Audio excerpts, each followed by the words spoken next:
So thank you very much all for joining me for this morning's webinar on notifying claims after Drax and Scottish Power.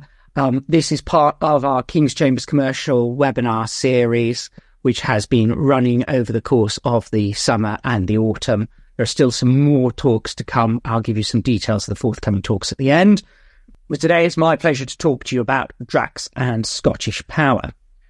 Now, in terms of notifying claims, a lot of you will be aware that it's common practice in share purchase agreements and other business purchase arrangements to include clauses which require one party, and it's usually the buyer, to notify the other party, usually the seller, in the event that they intend to bring a claim. The purpose of such clauses is usually twofold. One, to provide the notice and to give advanced warning that a claim may be coming. And the cases throughout the history of the case discussing these focused at quite a heavy degree on that element of the purpose. But there's a second element as well, which is also talked about in the authorities, which is obviously fixing limitation, because the usual consequence of not serving a notice in time and not bringing it, following the notice, there's often a period of time in which a claim must be commenced, not bringing a claim in within that time, is that one has a contractual limitation period which then bites. This operates often to shorten the limitation period, which might otherwise apply in a case. So rather than the usual 6 years from breach of contract, it's not uncommon to see 1 or 2 years after the anniversary of completion for breach of warranty claims. It also, though, sometimes will extend it slightly in the context of tax warranties, where you might not find out about any claim from HMRC for some time. And so it obviously then again makes sense that the time period gets extended out and people recognise that. So that's how it operates. There has been a recent case, Drax Smart Generation Holdco Limited and Scottish Power Retail Holdings Limited, in the Court of Appeal, which has looked at the law in this area. And so the purpose of this talk, indeed the purpose of all the talks in this series, is to focus in on a small area of the law and really look at it in detail and see what the courts are saying about these sorts of things.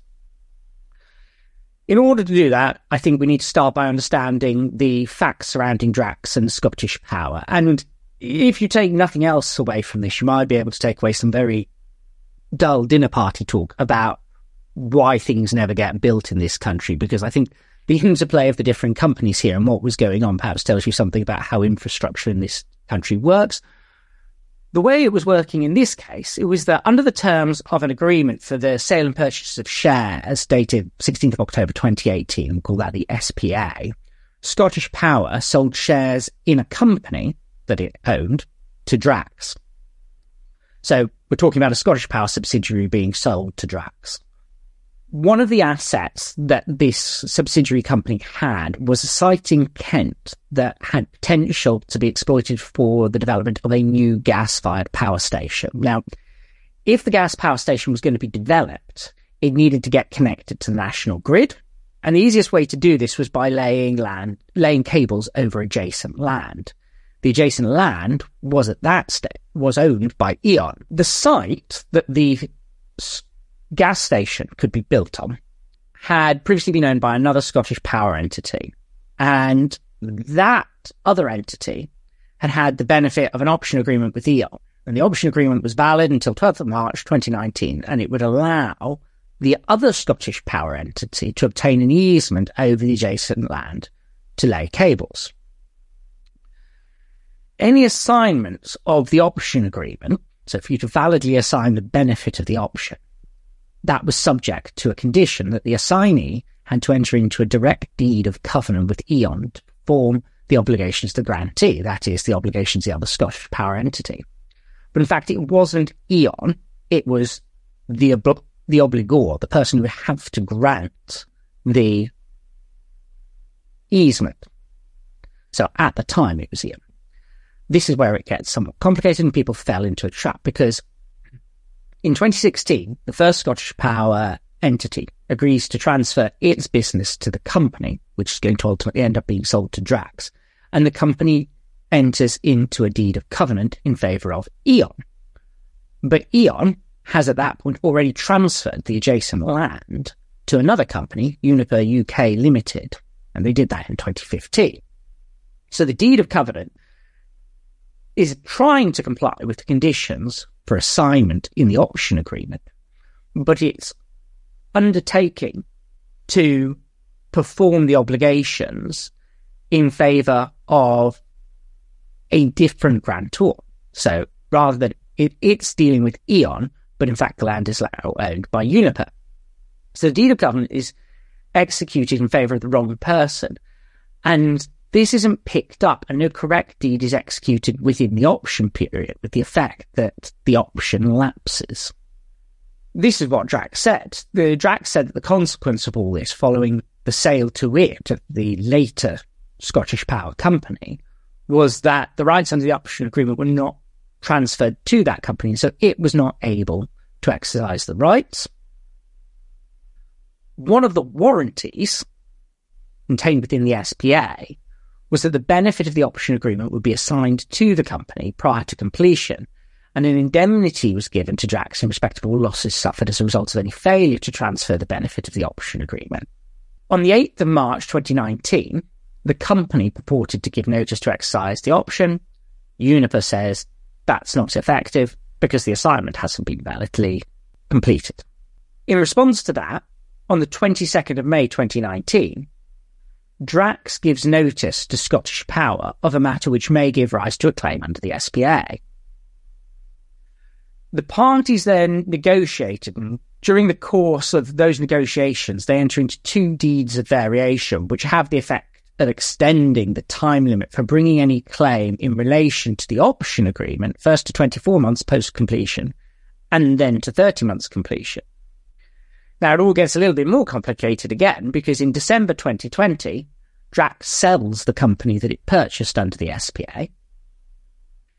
But on the 30th of June 2021, Drax then gives what it describes as a formal notice of a claim relating to the option agreement and another type of claim called a reorganisation claim under how it's referred to in the case, and that's because it comes under a different set of warranties.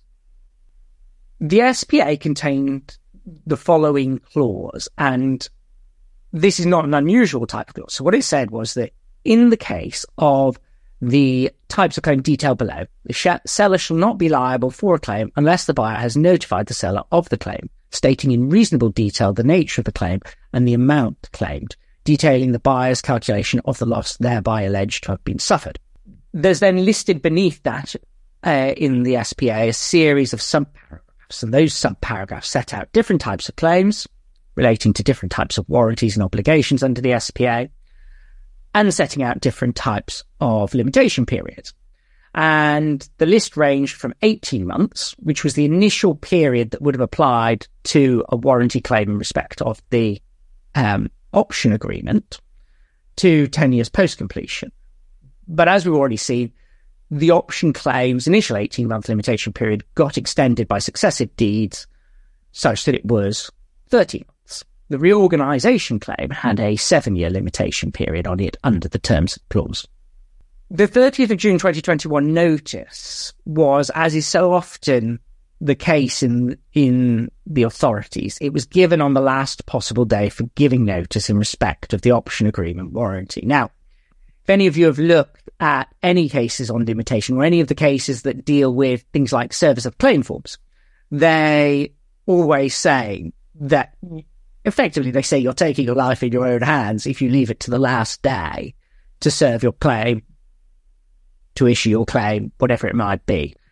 The courts constantly say, and don't have an awful lot of sympathy for those who leave it to the last minute. So they say, don't leave it to the last minute. But sometimes you've got to be realistic. Sometimes that's unavoidable. Sometimes circumstances are such that you get into that sort of position. So having given that notice, proceedings then needed under the terms of the relevant clause to be served within 6 months of the notice being given. And this was done by issue of a claim form on the 22nd of December 2021. So again, you can see we're getting very close to the deadline. Now, again, you have this sort of slightly strange tension in the cases in which the courts say if you do this sort of thing, you're very much on your own and don't expect too much leniency from the courts. At the same time, we're obviously also all told, and this is now going to be enshrined in the CPR, that we've got to be looking at ADR. We've got to be looking at trying to settle disputes amicably. So a balance has to be struck here, but one has to be aware that to the extent that you are told, try and settle your disputes, you need to have it in the back of your mind, I think, that the courts do take, in general, a fairly dim view. Well, they're not going to bend over backwards to help you in general if you miss a critical date or bringing an action. Now, in this case, the matter comes before the court on an application for summary judgment by Scottish Power and a cross-application by Drax for permission to amend. And the amendment, principal thing that it does, and what this all turns on, is the nature of the loss claimed. The original particulars of claim, so the unamended particulars of claim, had been drafted in such ways to claim loss in the same way as the notice claim. What this means is that the loss was claimed on the basis that it was to be assessed by reference to the cost of acquiring an easement from Uniper and taking a longer route over that adjacent land, or in the alternative by reference to compulsory acquisition costs. So Uniper were effectively saying to Drax, or had been saying to Drax prior to sale, well, we will sell you the right to an easement, but it can't go over the route that you thought it was going to go over. It's going to cost you an extra sum of money over and above what you'd paid under the option agreement. And it's going to have to take a slightly longer route, which is going to incur more costs.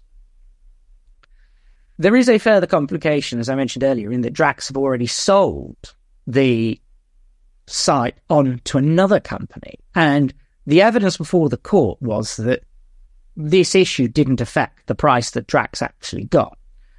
Now, understandably, I think one of the issues that Scottish Power take in response to this is they say, well, these losses that you're talking about, the cost of acquiring an easement from Uniper and taking a longer route over the land, or the compulsory purchase costs, those are not losses that are sustained by Drax. Those are losses sustained by the company. And again, you should all be aware, there's a principle of no reflective loss. The company's losses are not necessarily a share. In fact, there are a couple of different principles come into play, but there's the idea here that the corporate entity is a different one from its shareholders, so that the same losses don't necessarily buy. What Drax needed to do was it needed to identify losses that it sustained under the SPA and that it sustained, not losses sustained by the company. The obvious answer to that is a diminution in value, which is generally 9 times out of 10 what you're claiming for breach of a warranty in an SPA. And that's what the amendment sought to do. The amendment sought to reframe the loss on the basis that that the loss claimed was the diminution in value as at the date of completion. And it recharacterized the costs of acquiring an easement from Uniper and taking a longer route as being evidence as to what that loss might be, because those are costs which the company, the target company under the SPA, is going to incur, and so they're therefore liabilities that it'll have, and they affect its value. That, at least, is now going to be Drax's case. But the issue was that that's not what the notice of claim said. The notice of claim said we want these losses which ultimately are going to be sustained by the company rather than by Drax. And Scottish Power said, well, that's not the same thing. That's not the claim that you notified. The claim you notified was for the additional costs of the easement, the alternative route. You can't now change it and say that you're claiming a diminution in value. And at first instance, the judge agreed with Scottish Power that the loss as now formulated in the draft amended particulars of claim was not the same as the loss formulated in the notice of claim, and that as a result, the claim for breach of warranty relating to the option agreement would fail. The alternative claim, which was based upon the obligation to indemnify, which came within the reorganisation claim definition, however, was preserved because the judge held that the indemnity obligation was not subject to the notification provisions in the same manner as the warranty claim, and therefore benefited from a longer limitation period. So there are effectively two considerations that bit in respect of it. One was it said, well, there's no obligation to indemnify until a demand for payment was made under it, so you couldn't breach the contract until that point. And then the second thing was that it had this longer 7-year limitation period under the SPA rather than the initial 18 months extended. On appeal, there was an argument about whether or not the effect of the deeds of variations was to curtail the limitation period on the indemnity claim. The Court of Appeal reject that and say that it's not what the deed of variation was intended to do and isn't what it did. And so they uphold the decision of the first instance judge that the indemnity claim proceeds. But the interesting element of the case is really the appeal by Drax. So Drax's appeal turned on how the requirements of the notification clause should be interpreted. And this, in turn, was said to depend on the purpose of the clause. Now, this is not something which is new to the courts, as I've already intimated. There are cases going back quite a long way. There is a 1999 case called Senate Electricals, which largely lays the benchmark for the development of the law in this area over the last 25 years. But the more recent relevant case is Dodica. So it's a 2021 case from the Court of Appeal. Dodica and United Luck Holdings Limited. The Court of Appeal in that case had considered the purpose of a notification clause that contained very similar wording to the wording that we had in this clause in Drax. And they also, it's a useful place to go for a review of some of the earlier authorities, because there are various cases which try to tie this all together, particularly at High Court level.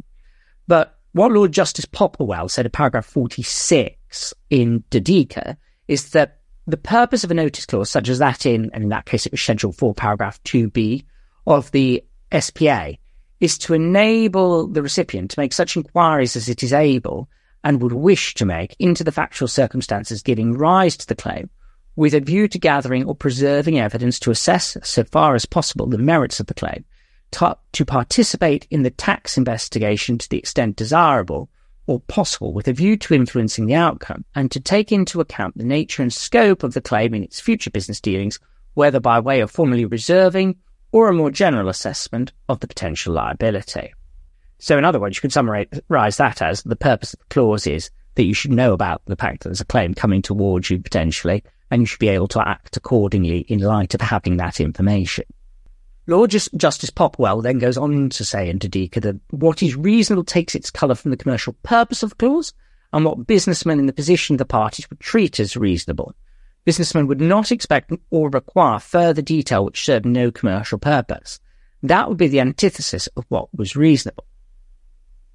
This is endorsed in Drax, where the court notes that, in addition to this, the primary purpose of clauses like this is to provide a contractual limitation period and thereby promote finality and certainty. However, in my view, the emphasis in Drax shifts slightly.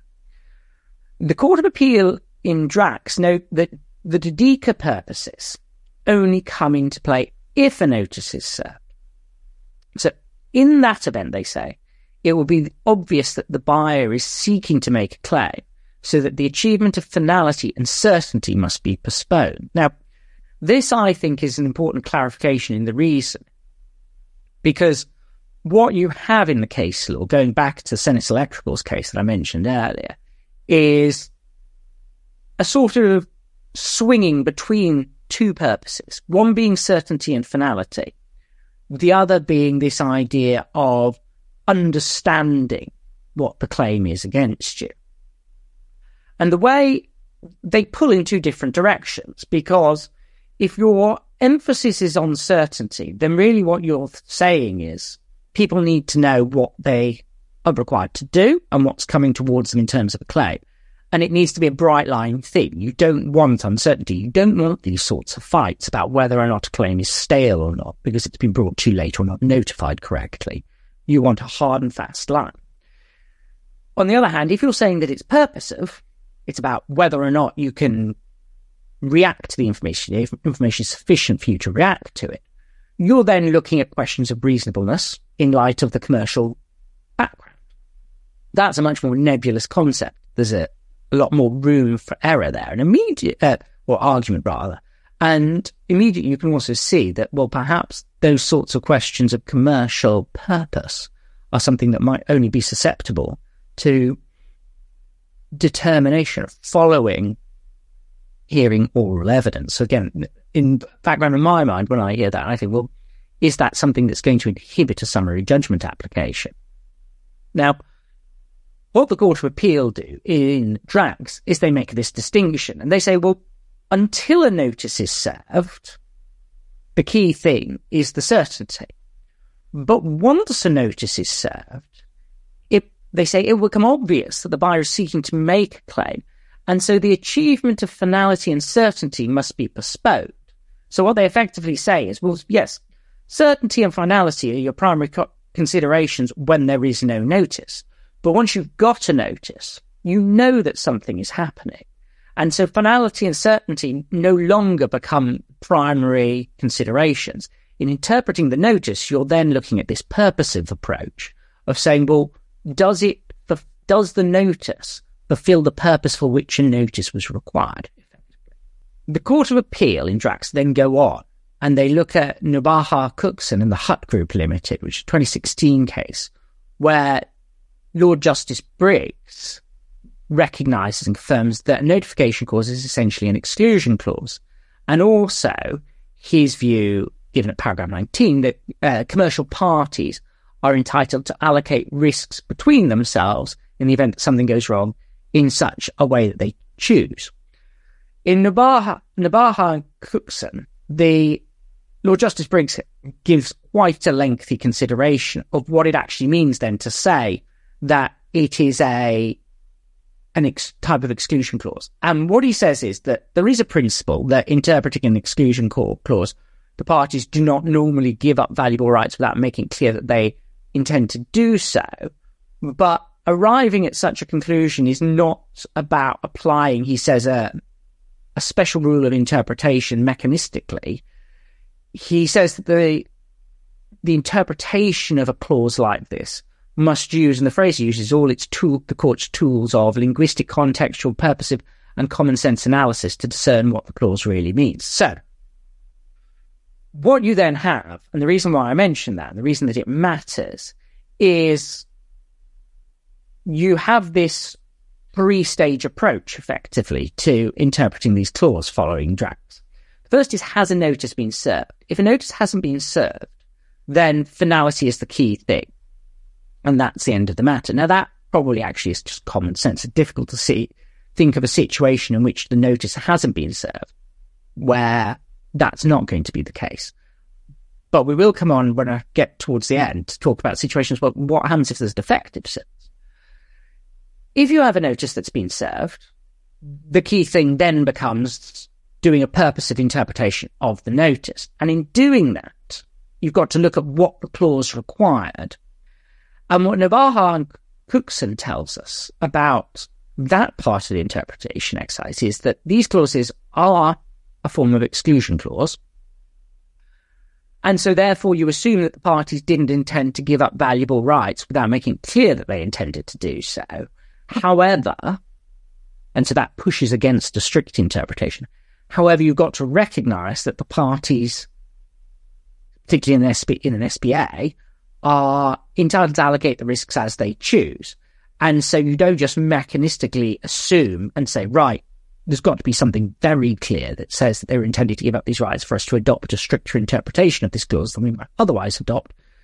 You've got to use all the tools, linguistic, contextual, purpose and common sense to discern what the clause really means. That all sounds very nice. I'm not sure quite how that helps you in practice. The way I imagine it will pan out in practice is you will have one party saying, well, look, this is very straightforward. The party applying for summary judgment on the basis the notification wasn't up to scratch. It doesn't fulfill the purpose. And you will have the other party saying, well, actually, no, we didn't intend to give up our rights. You can't just adopt an absolute approach to this.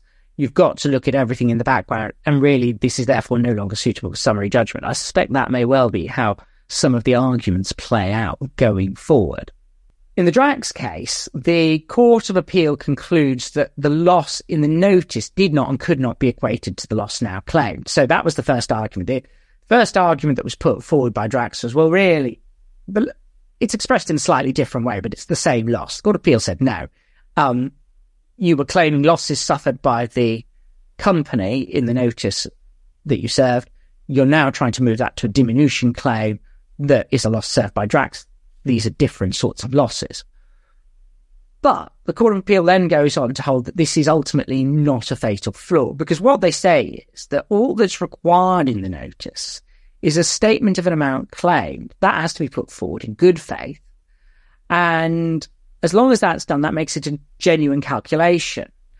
The Court of Appeal go on to say, well, once that's done, the question then becomes, does the seller have all the information it needs to assess its liability? And the court says, well, Scottish Power could take advice on the basis of the notice that was given.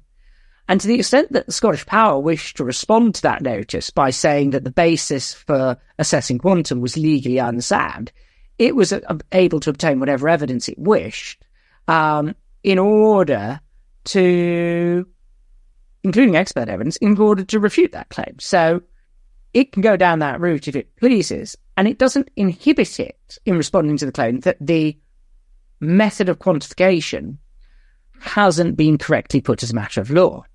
So the effect of that is that Drax's appeal succeeded, and the cross appeal on the indemnity claim failed, and the case therefore goes forward. The permit follows from that permission to amend comes as well. Now, the interesting thing is, where does this take us in general in dealing with these provisions? So the first thing that you always have to bear in mind is that each clause has to be construed on its own terms. So you do very much have to look at the wording of the clause in issue that you're dealing with.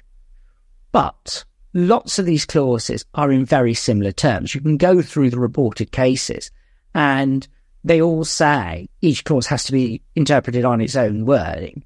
But the wording in so many of them is so similar that that principles then do emerge.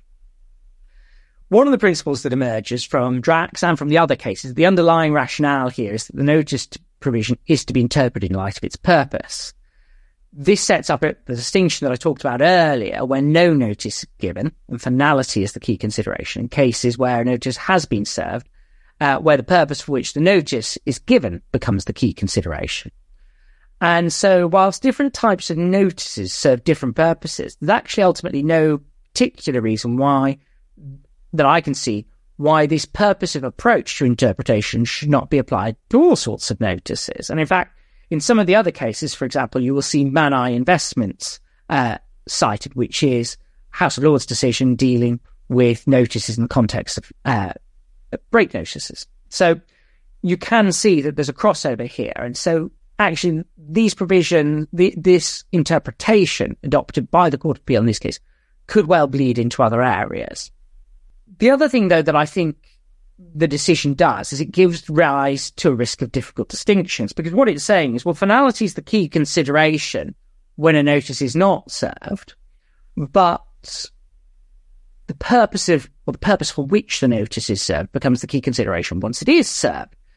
Now, that raises the question of, well, what about where a notice is served but not in the prescribed manner? Is that a situation where no notice is served, or is it a situation where a notice is defective? If the party receiving the notice has it and knows that a claim is to be made and can take advice upon it, does it mean that the very clear wording is needed as to the effect of errors in service for the notice to be invalid? Or is it enough simply that certain methods are prescribed but no consequence for failure is mentioned? In one of the earlier Court of Appeal cases, the court looked at this and put a lot of emphasis on the fact that in that particular case, the wording for service of notices said that they may be served in the following ways, and said, well, that's permissive, it's not exclusive.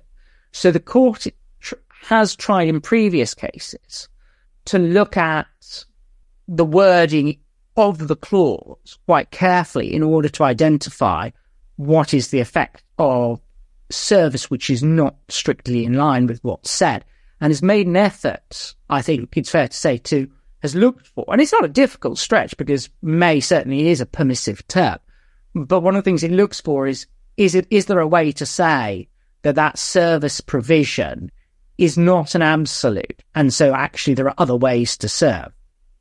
The other thing, though, that I think flows from it, which perhaps is more likely to give rise to issues, is if the loss doesn't need to be correctly described, does the breach have to be described? Is it enough simply that the broad facts are correct without getting the relevant clauses in the contract correct? So if you don't identify the right clause, if you say, here's a list of facts giving rise to breach, but you say the breach is of this clause, not of that clause, well, is that a claim that's been notified? And in light of Drax, is that, certainly it would seem in light of Drax, it would seem to be a situation in which you would say, well, you can go away and take advice because your lawyers can tell you you're not actually at risk under Clause 2, you're at risk under Clause 3. But clearly, the notification of the claim has said, I'm bringing a claim against you on a different basis. And that may well be a different warranty. So how do you square that circle? The notification of a claim under a warranty has to be given, but you might claim under a different warranty than the one that you provided for in the notice. That, it seems to me, is something that, in light of Drax, is going to be up for argument. The Court of Appeal will probably have to resolve it at some point. The other thing that struck me upon reading Drax is a question in my mind about whether or not what we're seeing now is part of a general trend to a swing back to a less rigid approach to contractual interpretation. It very much seemed 10 years ago that the decisions being handed down by the Supreme Court in respect of contractual measures seemed to be pushing back against the broader interpretive exercise that Lord Hoffman had advocated when he was in the House of Lords. So one thinks about the Attorney General and believes that one of Lord Hoffman's later judgments, where he talks about implied terms and construction of contract and everything being a single unitary exercise of trying to interpret what the parties have agreed. And then one thinks of more recent Supreme Court decisions in that sort of sphere, such as Arnold of Britain, BNP Paribas and Marks and Spencer, where the judgments given by the majority in the Supreme Court very much tend towards focusing on certainty. So you've moved from a general interpretive approach to a greater focus on certainty. I wonder if this now indicates a slight move back towards that more flexible, purposive, interpretive approach.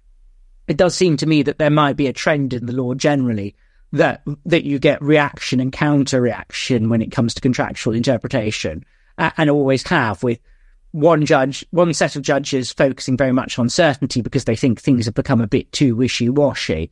The next set then focusing more on interpretation because they think that injustice is being done by rigid application. And so the approach seems to yo-yo back and forward. Ultimately, though, in terms of a practical takeaway, I think the most important thing to bear in mind here is that the service of a notice of claim is a very easy thing to mess up. So it's really important to take the notice provision seriously and have a clear idea of what your claim is going to look like before you serve your notice, and make sure you do it in time. And I should also add, make sure you do it in the way that is specified in the contract. Even better, try and serve the notice with sufficient times that any issues can be remedied before limitation expires. The issue in all these cases, they seem to have gone to the Court of Appeal, is that things are left to the last minute. And that then gives your opponent the opportunity to take the issue, and it prevents you from doing anything in response. If the notices are served in time, you have the potential for requiring people, or you have the potential for communications then to rumble on. And if nobody takes the point, then you may have a situation where you've got an estoppel. Alternatively, if somebody does take the point in the communications, then you have the opportunity potentially to serve a new notice. It all depends on what the provision, though, that you're dealing with provides. So there's the potential there that you might be able to cure problems, but you have to be very conscious of that whether that's practical or not, and can be done in a given situation, relies upon the wording of the clause, but also what's happened in the overall context of the dispute. That brings to an end my review of Drax and Scottish Power. the commercial webinar series continues. Next up, as I understand it, is 16th of October. So next week, there's going to be a talk on concealment and fraud in limitation after Canada Square and Potter. That's with Chelsea Carter and Douglas Cochrane. On the 22nd of October, there is going to be a webinar on remedies for misuse of confidential information and breach of covenant with Stephen Flynn. And on the 21st of November, and not 2014, 2024, there is going to be a talk on Data Protection Act claims following a data breach with Nathan Smith and Ben Williams. We also have our King's Young Professionals series coming up. There are a series of short talks. Those are primarily aimed at people new to the legal profession, but there's also often something there for those who are slightly longer in the teeth. Those include, amongst those talks includes a contract law update, which I will be doing on the 28th of November. So do feel free to tune in for that. Thank you all very much for giving up some time this morning. We have a few moments left, so if anybody does have any particular burning questions, I think if they want to ask them, then by all means do. But otherwise, there will be a recording of this webinar available shortly afterwards, and the slides will be sent out as well. So you should all get copies of those. So thank you very much. Somebody, an anonymous attendee, has asked, do I think the Court of Appeal decision was correct? Well, I don't know, I've not actually put my mind to whether it was correct or not. I thought I think these things are very much open to interpretation. And one of the things that you get in all the cases is this emphasis on looking at what the clause says. And I think that's actually perhaps lost slightly in a lot of the decisions, because a lot of them start and they say, you've got to look at this clause, and each case turns on its own facts. And then they go on and list a series of principles. I think each case does turn on its own facts. And one of the things that I think is difficult to discern when you are looking just at a judgment is that you often don't in a judgment get all the things that were talked about. And you don't necessarily get a full flavour of everything that's in the SPA, everything that's gone on. So I think it's actually quite difficult to say whether an individual decision in this sort of area was correct, because I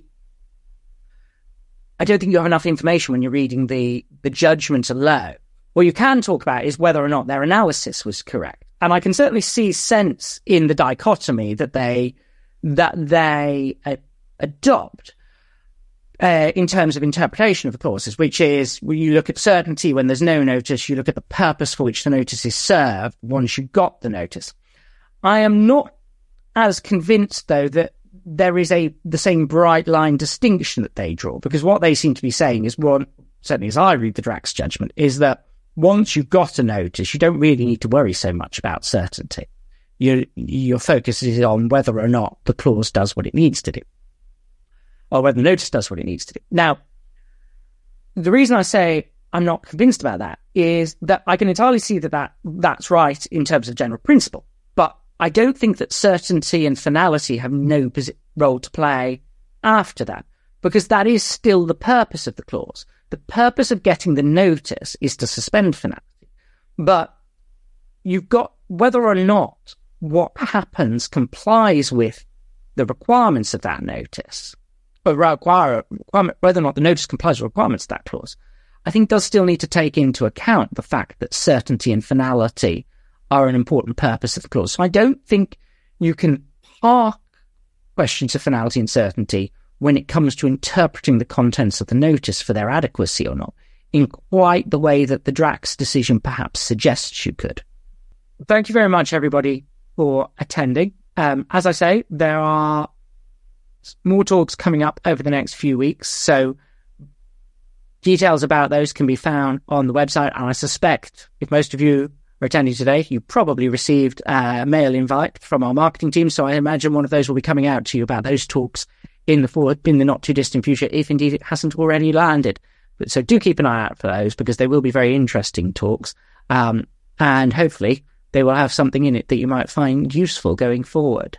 Otherwise, I will let you go and get on with your day. Thank you very much for giving up time this morning, And if anybody does have any burning questions that they didn't want to ask via the chat, do feel free to get in contact with me if you'd like to do so.